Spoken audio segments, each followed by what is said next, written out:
నమస్కారం. మహిళా ఆరోగ్య దీపిక జీవనరేఖ కార్యక్రమానికి స్వాగతం. గర్భధారణ జరిగినప్పటి నుంచి గర్భవతిలో అనేక మార్పులు వస్తూ ఉంటాయి. ఆహారం మొదలుకొని జీవనశైలి దాకా అన్నీ మారిపోతాయి. ఆ క్రమంలో అలసిపోవటం, ఎక్కువ విశ్రాంతి కోరుకోవటం కూడా మొదలవుతుంది. నెలలు నిండే కొద్దీ ఈ పరిస్థితి మరింత ఎక్కువవుతుంది. దీంతో పగటిపూట కూడా కునుకు తీయటం అనివార్యంగా మారుతుంది. ఏ పద్ధతుల్లో అలసటను అధిగమించవచ్చునో తెలుసుకొని అవలంబించడానికి వీలుగా డాక్టర్లు ఇచ్చే సూచనలు, సలహాలను ఈనాటి మహిళా ఆరోగ్య దీపిక జీవనరేఖలో తెలుసుకుందాం.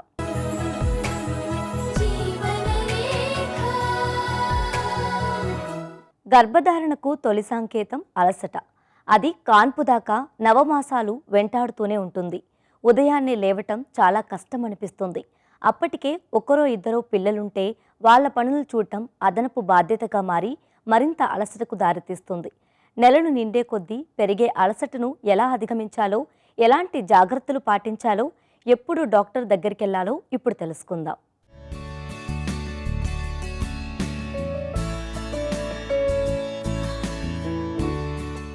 గర్భం ధరించిన మొదటి త్రైమాసికంలో బరువు ఎక్కువగా పెరగకపోయినా కొంత అలసట కనిపిస్తుంది. దీనికి ప్రధాన కారణం హార్మోన్ల స్థాయిలో వచ్చే మార్పు. రెండో త్రైమాసికంలో ప్రవేశించేటప్పటికీ కాస్త కోలుకున్నట్టు అనిపించినా అది కూడా ఎంతో కాలం నిలవదు. కడుపులో శిశువు కారణంగా మూత్రకోశాల మీద ఒత్తిడి పెరగటం వల్ల కూడా రాత్రంతా సరిగ్గా నిద్ర పట్టదు. నెలలు నిండే కొద్దీ శిశువు బరువు పెరగటం వలన కాస్త వెనక్కు వాలి నడవాల్సి వస్తుంది. దీని వలన వెన్నుముక మీద భారం పెరిగి అలసటకు దారితీస్తుంది. అయితే అలసట అనేది కొన్ని సందర్భాల్లో మరేదైనా ఆరోగ్య సమస్య వలన కూడా కలగవచ్చు. అనీమియా లేదా రక్తహీనత వలన, ఏదైనా ఇన్ఫెక్షన్ సోకటం వలన అలసట లక్షణాలు కనబడతాయి. గర్భిణీలకు వచ్చే మధుమేహం, హైపోథైరాయిడిజం అని పిలుచుకునే థైరాయిడ్ గ్రంథి పనితీరులో మందకొండితనం, కొన్నిసార్లు డిప్రెషన్ కూడా అలసటకు దారితీస్తాయి. అయితే గర్భిణీల్లో కనబడే అనేక లక్షణాల్లో అలసట ఒకటైనప్పుడు వాటికి చికిత్స చేయిస్తే అలసట చాలా వరకు తగ్గవచ్చు. గర్భం దాల్చినప్పుడు అలసట అన్నది కామన్ అండి. ఎందుకంటే మన బాడీలో హార్మోన్స్ అన్నీ చాలా, ప్రొజెస్ట్రాన్ అన్న హార్మోన్ మనకి చాలా అధికంగా సెక్రీట్ అవ్వడం వల్ల మజిల్స్ అన్నీ రిలాక్స్ అవ్వడం, జాయింట్స్ అన్నీ రిలాక్స్ అవ్వడము, మనకి కొంచెము ఆయాసంగా ఉండడము, అలసటగా ఉండడం. ఇంకొకటి ఏంటంటే పెరిగే పిండం కూడా మన బాడీలోంచి చాలా ఎనర్జీ, క్యాలరీస్ని తీసుకొని మరీ పెరుగుతుంది. అంటే పుట్టబోయే బిడ్డ ఏంటి అంటే అది మన బాడీలో ఒక పారాసైట్ లాగా ఉంటుందన్నమాట. సో తల్లి కనుక మంచి పౌష్టికాహారము, ఐరన్, కాల్షియం, మల్టీవిటమిన్, మంచి ప్రోటీన్ సప్లిమెంట్స్ కనుక తీసుకోకపోతే ఆ బిడ్డ పారాసైట్ లాగా పెరిగి మదర్లో ఉన్న రెసిడ్యువల్ క్యాలరీస్ కానీ లేకపోతే వైటమిన్స్, మినరల్స్ అన్నీ కూడా లాక్కొని అది శక్తివంతంగా పెరుగుతుంది. ఒకవేళ ఆ రిజర్వ్స్ కనుక కూడా లేకపోతే తల్లి బిడ్డ ఇద్దరూ కొంచెము వీక్గా ఉండడము, వీక్గా బేబీ కూడా పుట్టడము అన్నది జరుగుతూ ఉంటుందన్నమాట. మనకి అలసటకి ప్రెగ్నెన్సీ ఒకటే కాకుండా ప్రెగ్నెన్సీలో మనకి కామన్గా వచ్చేది రక్తహీనత, డయాబెటీస్, బీపీ ఇట్లాంటివి ఉంటాయి. అంతేకాకుండా ఫుడ్ కన్నా కూడా మనము ఒక 1000 క్యాలరీస్, 500 to 1000 క్యాలరీస్ ఎక్కువగా తీసుకోవాల్సిన అవసరం ఉంటుంది. సో మీకు గనక ప్రెగ్నెన్సీతో పాటు మనకి అండర్లైన్ అనీమియా అంటే రక్తహీనత అట్లా ఉన్న, రక్తహీనతని మనము ప్రతి నెల చెక్ చేసుకుంటూ హిమోగ్లోబిన్ ఒకవేళ అది కనుక 12 కన్నా తక్కువ ఉన్నా, 10 కన్నా తక్కువ ఉన్నా, మనకి 12 కన్నా తక్కువ ఉంటే మాత్రలతో సరిపోతుందండి. లేదు 10 కన్నా తక్కువ ఉంది అంటే మాత్రము రక్తం ఎక్కించుకోవడం లేకపోతే నల్ల రక్తం ఎక్కించుకోవడం అన్నది మనము రెగ్యులర్గా చెక్ చేసుకుంటూ చూసుకుంటూ ఉండాలన్నమాట. సో ఈ అన్ని కారణాలు కూడా మనము రెగ్యులర్ హెల్త్ చెకప్స్లోనే మనకి ఇవన్నీ బయటపడతాయి.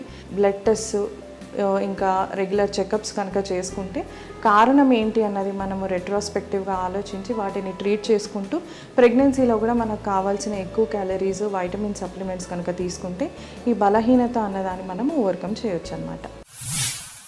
గర్భం దాల్చినప్పటి నుంచి తగినంత విశ్రాంతి తీసుకోవటం అన్నిటికంటే ముఖ్యమైన జాగ్రత్త. నెలలు గడిచే కొద్దీ రాత్రిపూట పూర్తి నిద్ర అనేది అసాధ్యంగా మారుతుంది. అందుకే వీలైనంత విశ్రాంతి పొందే మార్గాలు వెతుక్కోవాలి. మూత్రకోశం మీద ఒత్తిడి వలన రాత్రిపూట సరిగ్గా నిద్ర పట్టకపోవటం చాలా సాధారణం. కాబట్టి పగటిపూట వీలు దొరికినప్పుడు చిన్న కునుకు తీయటం చాలా అవసరం. ఆ విధంగా రాత్రిపూట కోల్పోయిన నిద్రను భర్తీ చేసుకోవాలి. ఇంట్లో పనులు కుటుంబ సభ్యులకు అప్పగిస్తే కొంత అలసట తగ్గుతుంది. పడుకునే పద్ధతిలో కూడా మార్పు అవసరం. వెల్లకిలా గాని బోర్లా గాని పడుకోకుండా ఎడమవైపు ఒత్తిగిలి పడుకోవాలి. అది చాలా సౌకర్యవంతంగా ఉంటుంది. అలా పడుకుంటే శిశువుకు ఆహారం అందించే రక్తనాళాల మీద ఒత్తిడి తగ్గుతుంది. దీర్ఘ నిశ్వాసాలతో రిలాక్స్ కావటం, వీలైనంత ఎక్కువ నీరు తాగటం, క్రమం తప్పకుండా ఆహారం తీసుకోవటం, రక్తంలో చక్కెర నిల్వలు స్థిరంగా ఉండేటట్టు చూసుకోవటం, తేలికపాటి వ్యాయామం చాలా మంచివి.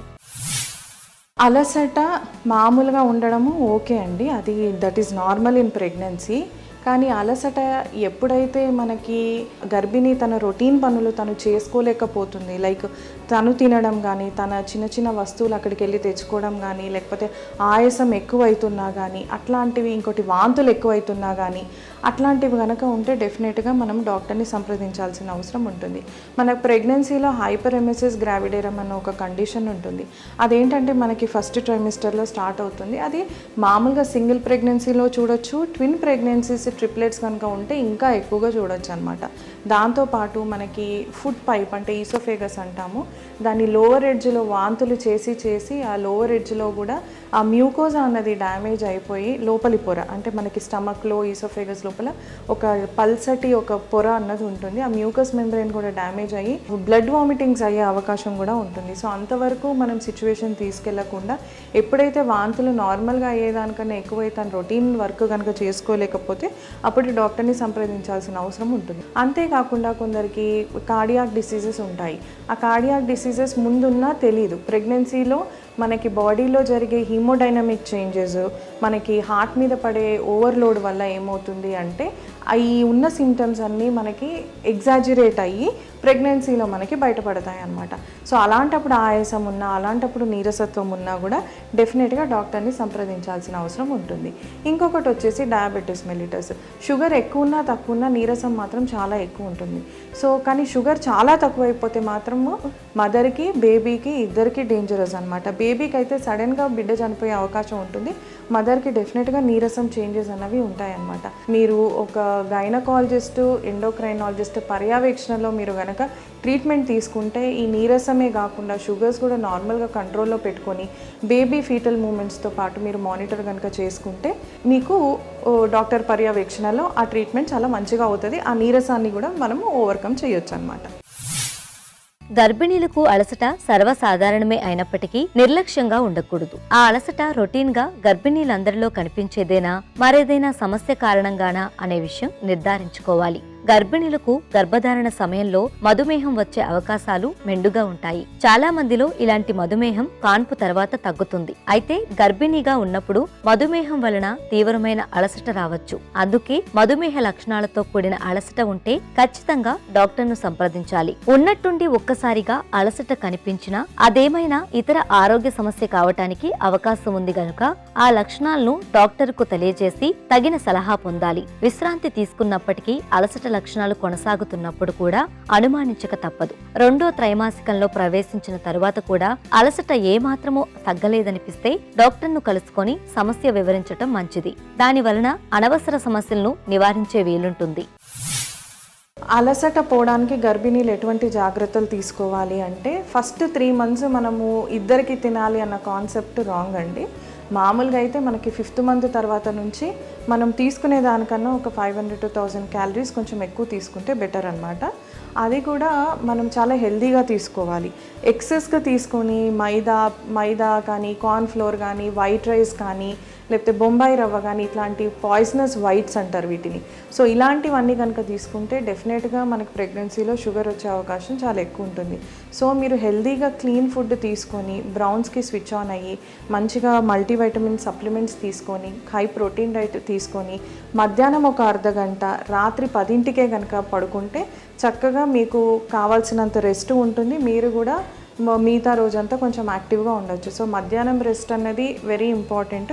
పడుకున్నప్పుడు కూడా మీరు లెఫ్ట్ సైడ్ కనుక పడుకుంటే బిడ్డకి రక్త సరఫరా కూడా బాగా అవుతుంది, బిడ్డ పెరుగుదల కూడా బాగుంటుంది, మీకు కూడా అలసట నీరసత్వం అన్నది కొంచెం తగ్గి మిగతా ఆఫ్టర్నూన్ టు నైట్ అన్న టైంలో మీరు యాక్టివ్గా ఉండొచ్చు. నైట్ కూడా మనము 10కి పడుకోవడము లేకపోతే రాత్రి 12-1 తర్వాత పడుకునేదానికి చాలా డిఫరెన్స్ ఉంటుంది.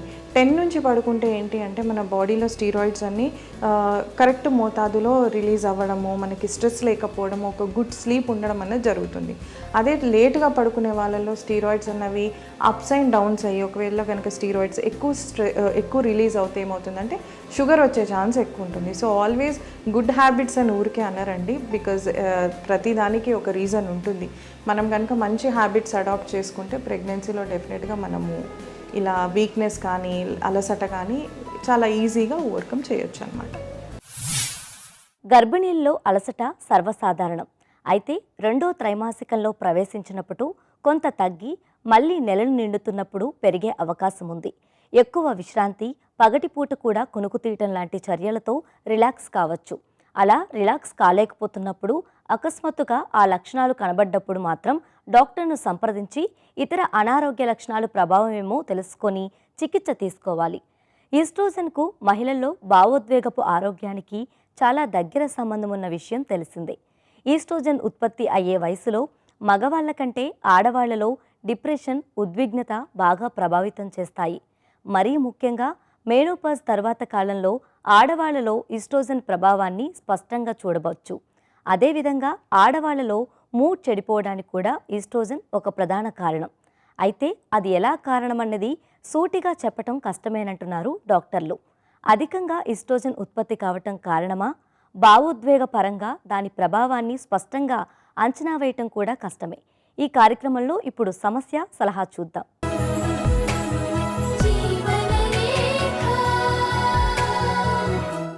డాక్టర్ గారు, స్వప్న గారు ఇలా అడుగుతున్నారు. నాకు చిన్నప్పటి నుంచి ఆస్తమా సమస్య ఉంది. అదేవిధంగా ఋతుక్రమం కూడా సకాలంలో రాదు. పైగా నెలసరిలో నాకు ఆస్తమా లక్షణాలు మరీ ఎక్కువగా కనబడుతున్నాయి. ఋతుక్రమానికి ఆస్తమాకి సంబంధం ఉండే అవకాశం లేదు కదా, కానీ నాకు ఆ సమయంలోనే ఎందుకలా ఆస్తమా ఎక్కువవుతుంది అని అడుగుతున్నారు. స్వప్న గారు, ఋతుక్రమంలో లాస్ట్ పీరియడ్ వచ్చేకి 10 రోజుల ముందు కొన్ని టైప్ ఆఫ్ హార్మోన్స్ అనేవి వస్తాయి. వాటిని ప్రొజెస్ట్రాన్స్ కిందకి చెప్తాం. ఈ హార్మోన్ వల్ల కొన్నిసార్లు మీకు బాడీ ఉబ్బినట్టు అనిపించటము, కడుపులో నీరు చేరినట్టు అనిపించటము, డల్నెస్ అనిపించటము, మూడ్ చేంజెస్ అనిపించడము, ఇవన్నీ కూడా జరుగుతూ ఉంటాయి. కాబట్టి ఎప్పుడైతే మీకు వీక్నెస్ అనేది ఎక్కువగా ఉంటుందో, ఆ వీక్నెస్ ఎక్కువగా ఉన్న వాళ్ళల్లో ఈ హార్మోన్ ప్రభావం అనేది ఎక్కువగా ఉంటుంది. ఎవరికైతే బి కాంప్లెక్స్ డెఫిషియన్సీస్ ఉంటాయో వీళ్ళందరిలో కూడా ఇట్లాంటి సింటమ్స్ ఎక్కువగా కనిపించే అవకాశం ఉంటుంది. ఇంకా ఆస్తమాకి ఆ ఋతుక్రమంకి జనరల్గా లింక్ అనేది ఉండదు. బట్ ఎప్పుడైతే మీ బాడీ అనేది వీక్గా ఉంటుందో ఈ ప్రొజెస్ట్రాన్ వల్ల వచ్చే లక్షణాలు ఎక్కువగా కనిపిస్తుంటాయి. ఈ లక్షణాలు ఎక్కువగా ఉన్నప్పుడు మీకు ఆస్తమా అగ్రివేట్ అయినట్టు, లేకపోతే మీకు సడన్గా ఆయాసం ఎక్కువ అవుతున్నట్టు, వీక్నెస్ అనేది ఎక్కువగా ఉండటం, ఇట్లాంటివన్నీ జరిగే అవకాశం ఉంటాయి. ఎందుకంటే హార్మోన్స్ అనేవి మీ బాడీ వెయిట్ పెరిగే కొద్దీ మీకు సెన్సిటివిటీ అనేది పెరుగుతుంది. ఆ సెన్సిటివిటీ పెరిగినప్పుడు మీ బాడీ మీద ఆ హార్మోన్స్ ఎక్కువగా యాక్ట్ అయ్యి ఇట్లాంటివన్నీ వచ్చే అవకాశం ఉంటుంది. కాబట్టి మీకు ఋతుక్రమం కూడా సరిగ్గా రావట్లేదు అంటున్నారు. కాబట్టి ఏ మందులు వాడుతున్నారు, వెయిట్ ఎంత ఉన్నారు, రీసెంట్గా వెయిట్ గెయిన్ ఎంత ఉంది, మీ బాడీకి ఎంత ఎక్సర్సైజ్ చేస్తున్నారు, అవన్నీ కూడా చూడండి. కొన్ని రకాలమైన స్టిరాయిడ్స్ వల్ల మీకు కొన్ని ప్రాబ్లమ్స్ వచ్చే అవకాశం ఉంటుంది. వాటి వల్ల మీకు ఇర్రెగ్యులర్ సైకిల్స్ రావడము, కంటిన్యూస్గా స్టిరాయిడ్స్ వాడుతుంటే ఇర్రెగ్యులర్ సైకిల్స్ రావడము, వెయిట్ గెయిన్ అవ్వడం, ఇట్లాంటివన్నీ కూడా జరుగుతాయి. కాబట్టి మీకు ఏముంది, ఎటువంటి డ్రగ్స్ వాడుతున్నారు, మీ లైఫ్ స్టైల్ ఎలా ఉంది, ఎక్సర్సైజ్ చేస్తున్నారా, లేకపోతే ఆస్తమాకి సంబంధించిన బ్రీతింగ్ ఎక్సర్సైజెస్ కూడా ఉంటాయి, అవన్నీ కూడా చేస్తున్నారా, బి కాంప్లెక్స్ డెఫిషియన్సీస్ ఏమైనా ఉన్నాయి, ఇవన్నీ చూసుకుంటే జనరల్గా ఋతుక్రమంకి దానికి సంబంధం ఉండదు. డాక్టర్ గారు, ఉషారాణి గారు ఇలా అడుగుతున్నారు. నాకు మొటిమల సమస్య బాగా ఉంది. చాలామంది పెళ్ళయ్యాక తగ్గుతాయన్నారు కానీ నాకు మాత్రం తగ్గలేదు. రకరకాల క్రీమ్స్ వాడుతూనే ఉన్నా. ఇప్పుడు కొత్తగా గర్భనిరోధక మాత్రలు వాడితే తగ్గిపోతాయంటున్నారు. అది నిజమేనా? మళ్ళీ పిల్లల్ని కనాలనుకున్నప్పుడు అదేమైనా సమస్యగా మారుతుందేమో చెప్పండి అని అడుగుతున్నారు. ఉషారాణి గారు, మీకు పింపుల్స్ అనేవి వస్తున్నాయి అని చెప్పి చెప్తున్నారు. సో ఫస్ట్ ఎంత స్టేజ్లో స్టార్ట్ అయ్యాయి, ఆ తర్వాత ఎంత రేంజ్లో పెరిగాయి అనేది ఇంపార్టెంట్. మీకు ఫస్ట్ కొద్దిగానే ఉండి తర్వాత చాలా ఎక్కువగా వస్తున్నాయి అంటే ఫస్ట్ మీరు హార్మోనల్ ఇంబ్యాలెన్స్ రూల్ అవుట్ చేసుకోవాల్సి వస్తుంది.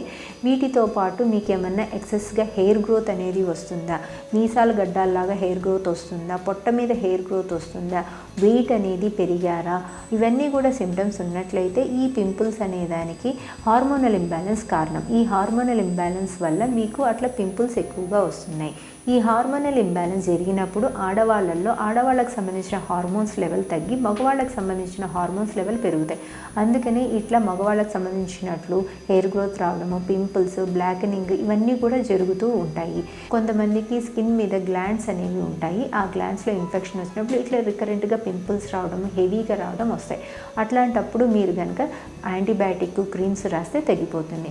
కానీ మీరు ఎన్ని క్రీమ్స్ రాసినా తగ్గట్లేదు అంటున్నారు కాబట్టి బాడీలో ఒకసారి మీరు హార్మోనల్ టెస్టు, స్కానింగ్ చేసి పీసీఓఎస్ కానీ ఏమన్నా ఉందా అనేది చూసుకోండి. ఇంకా గర్భనిరోధక మాత్రలు వాడడం వల్ల మీకు బాడీలో ఉమెన్ టైప్ ఆఫ్ హార్మోన్స్ పెరిగి మేల్ టైప్ ఆఫ్ హార్మోన్స్ని సప్రెస్ చేస్తుంది. దానివల్ల మీకు పింపుల్స్ కొద్దిగా తగ్గే అవకాశం ఉంది. కానీ ముందు అసలు మీకు పింపుల్స్ రావడానికి కారణం ఏంటో చూసుకోండి. ఒకవేళ హార్మోనల్ ఇంబ్యాలెన్స్ అయితే పిల్స్కి వెళ్ళండి.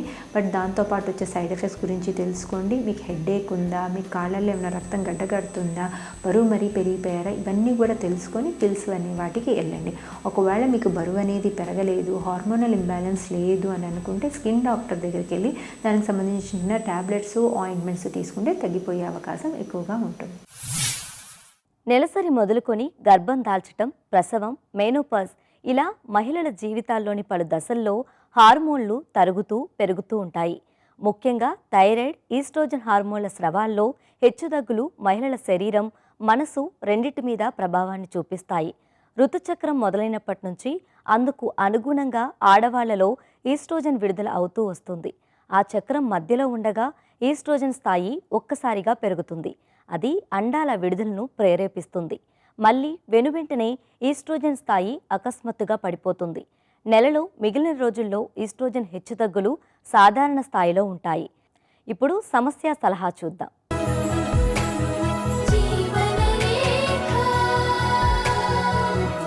డాక్టర్ గారు, ఉదయభాను గారు ఇలా అడుగుతున్నారు. నాకు 37 సంవత్సరాలు. మొదటి కాన్పులో నెలలు నిండకముందే పాపని కనాల్సి వచ్చింది. ఇప్పుడు మళ్ళీ గర్భవతిని. ఒకసారి ముందస్తు కాన్పు జరిగితే ఖచ్చితంగా తర్వాత కాన్పు కూడా అలాగే జరుగుతుందా? అలా జరగకుండా ఏవైనా జాగ్రత్తలు తీసుకోవాలా అని అడుగుతున్నారు. ఉదయభాను గారు నెక్స్ట్ ప్రెగ్నెన్సీలో ఉన్నారు కాబట్టి ఫస్ట్ మొదటి కాన్పులో మీకు ఎందుకు నెలలు నిండకుండా డెలివరీ అయిందో ఒక్కసారి చూసుకోవాలండి. ఇవి మామూలు సాధారణంగా ఎందుకు అవుతూ ఉంటాయంటే గర్భసంచి లోపలిలో సర్వీక్స్ అనేది ఉంటుంది హోల్డ్ చేసి. ఆ సర్వీక్స్ లూజ్గా ఉన్నట్టయితే, అంటే గర్భసంచి మూతి లూజ్గా ఉన్నట్టయితే డెలివరీ ముందే అయ్యే అవకాశాలు ఉంటాయి. కాబట్టి అదేమైనా ఉన్నట్టయితే మీరు ఈ డెలివరీలో 5వ నెల 6వ నెలలో ఆ యొక్క గర్భసంచి మూతికి కుట్టు అనేది వేయించుకోవాల్సి ఉంటుందండి. దాన్ని సర్వైకల్ స్టిచ్ అంటూ ఉంటాం. సో ఆ కారణం కనుక ఉన్నట్టయితే, సర్వైకల్ లెంగ్త్ తక్కువగా ఉన్నట్టయితే 5వ నెలలోనే కుట్టు వేయించుకోండి.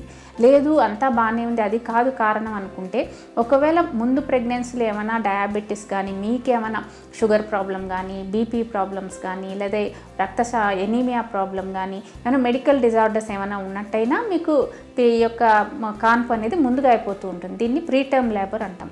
సో ఆ విధమైన కారణాలు ఏమైనా ఉన్నట్టయితే ఈ ప్రెగ్నెన్సీలో వాటికి సరైన ట్రీట్మెంట్ తీసుకోండి, అన్నిటిని కరెక్ట్ చేసుకోండి. అలా కాకుండా ఏమైనా ముందు ప్రెగ్నెన్సీలో బేబీ యొక్క వాటర్ తగ్గడం కానీ, లేదా చుట్టూ ఉన్న లైకర్ క్వాంటిటీ పెరిగిపోవడం కానీ, లేదా బిడ్డ యొక్క బరువు తగ్గడం, ఐయూజీఆర్ అంటుంటాం. అలా కాకుండా బరువు ఎక్కువగా ఉండడం, పొజిషన్లో తేడా ఉండడం, దేనివల్ల మీకు ఈ యొక్క కాన్పు అనేది ముందుగా అయిపోయిందో గుర్తించండి. ఒకవేళ అలాంటిది ఏమైనా ఉన్నట్టయితే ఈసారి కూడా ఏమైనా అవుతుందా, ఏమైనా బరువు తక్కువగా ఉంటుందా, వాటర్ ఏమైనా ఎక్కువ అవుతుందా, లేకపోతే వాటర్ తక్కువగా ఉంటుందా అనేది సీరియల్గా స్కానింగ్ పరీక్ష చేయించుకోవడము. ఎన్టీ టెస్ట్ అని ఉంటుంది, నాన్ స్ట్రెస్ టెస్ట్ అని, అవి సిటీజీ మిషన్లో చేస్తాం, అవి చేయించుకోవడము.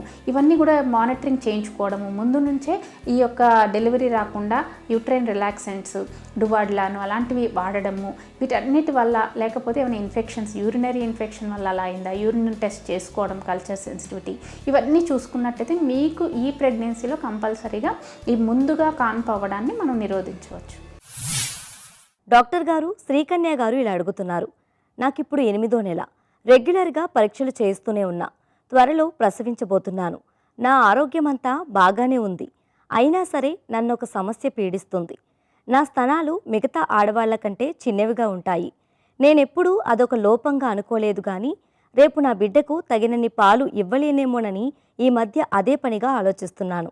ఖచ్చితంగా నా బిడ్డకు పోతపాలతో సరిపెట్టాల్సిందేనా అని అడుగుతున్నారు. శ్రీకన్య గారు ఇప్పుడు 8వ నెల గర్భిణి అని చెప్పారు. సో మీకున్న అపోహ ఏంటంటే ఈ యొక్క రొమ్ముల యొక్క సైజుని బట్టే పాల ఉత్పత్తి ఉంటుందా అన్నది మీ యొక్క అపోహ. కానీ అది కాదండి. రొమ్ము యొక్క సైజుకి, బ్రెస్ట్ సైజుకి పాల ఉత్పత్తికి సంబంధం ఉండదు. ఎందుకంటే మనకి బ్రెస్ట్ అనేవి ఏ టిష్యూస్తో ఫామ్ అవుతాయంటే మనకి పాలు అనేవి లోపల లాక్టిఫెరస్ డక్ట్స్, ఆ లాక్టిఫెరస్ గ్లాండ్స్ ఉంటాయి. సో వాటిల్లోంచి పాలు అనేవి ఉత్పత్తి అవుతూ ఉంటాయి. ఎందుకు ఉత్పత్తి అవుతూ ఉంటాయంటే ఈ యొక్క బ్రెయిన్లోంచి ప్రొలాక్టిన్ అనే హార్మోన్ ప్రొడ్యూస్ అవ్వడము, అది బ్రెస్ట్లో ఈ గ్లాండ్స్ మీద పనిచేయడము, ఆ మిల్క్ అనేది ప్రొడ్యూస్ అవ్వడము, అది బయటకు రావడం ఉంటుంటుంది. కాబట్టి బ్రెస్ట్ సైజ్ అనేది మీ యొక్క ఫైబ్రోఫ్యాటీ టిష్యూ బట్టి ఉంటుంది, కానీ ఈ యొక్క గ్లాండ్స్ని బట్టి ఉండదు. చిన్నదైనా సరే అందులో గ్లాండ్స్ అనేవి ఉంటాయి, వాటిలో పాల ఉత్పత్తి అనేది జరుగుతుంది. కాబట్టి మీరు ఈ విషయంలో అయితే ఏ విధమైన భయపడాల్సిన అవసరం లేదండి. కానీ ఎప్పుడు పాలు తగ్గుతాయంటే బిడ్డ యొక్క సక్కింగ్ అంటే నిప్పుల్ సైజు కానీ, నిప్పుల్ యొక్క ఏమైనా లోపలికి వెళ్ళిపోయి రిట్రాక్టెడ్ నిప్పుల్స్ అంటాం, వాటి వల్ల కానీ బేబీ సక్ చేయకపోయినట్టయితే అప్పుడు రిఫ్లెక్స్ లేకపోవడం వల్ల, హార్మోన్ అనేది ప్రొడ్యూస్ అవ్వకపోవడం వల్ల ప్రొలాక్టిన్ మీకు మిల్క్ తగ్గే అవకాశాలు ఉంటాయి. కాబట్టి వేరే కారణాలు ఏమైనా ఉన్నాయేమో అవి చూసుకొని మనం రెక్టిఫై చేసుకోవాలి, కానీ సైజుకి మిల్క్ ఉత్పత్తికి ఏ విధమైన సంబంధం లేదు. ఈస్ట్రోజన్ హార్మోన్ ఉత్పత్తి తగ్గటం వల్ల యోని పొడిబారటం, లైంగిక వాంఛలు తగ్గటం లాంటి లక్షణాలు కనిపిస్తాయి. దాంతో భాగస్వామితో పూర్వంలా లైంగిక క్రీడల్లో పాల్గొనలేకపోవచ్చు. అసౌకర్యంతో ఇబ్బందికి గురై శృంగారానికి పూర్తిగా దూరం కావచ్చు. ఫలితంగా దంపతులిద్దరి మధ్య పొరపచ్చాలు, మనస్పర్ధలు తలెత్తి వాటి ఫలితంగా డిప్రెషన్కు లోను కావచ్చు. ఇలాంటప్పుడు మెనోపాజ్ వల్ల తలెత్తిన శారీరక ఇబ్బందులను చికిత్సతో సరిచేసుకోవాలి. యోని పొడిబారడాన్ని తగ్గించడం కోసం ఈస్ట్రోజన్ క్రీములు, నోటి మాత్రలు వాడాలి. లైంగిక వాంఛలు పెంచే మందులను వైద్యుల సూచన మేరకు వాడచ్చు. ఈస్ట్రోజన్, టెస్టోస్టెరాన్లు నిష్పత్తి సరిచేస్తే సమస్యలు సద్దుమణుగుతాయి. ఇది నేటి మహిళా ఆరోగ్య దీపిక జీవనరేఖ. మరో కార్యక్రమంలో మళ్ళీ కలుద్దాం. నమస్తే. మీ ఆరోగ్య సమస్యలను, సందేహాలను మాకు పంపించవలసిన వాట్సాప్ నంబర్ 8790597766.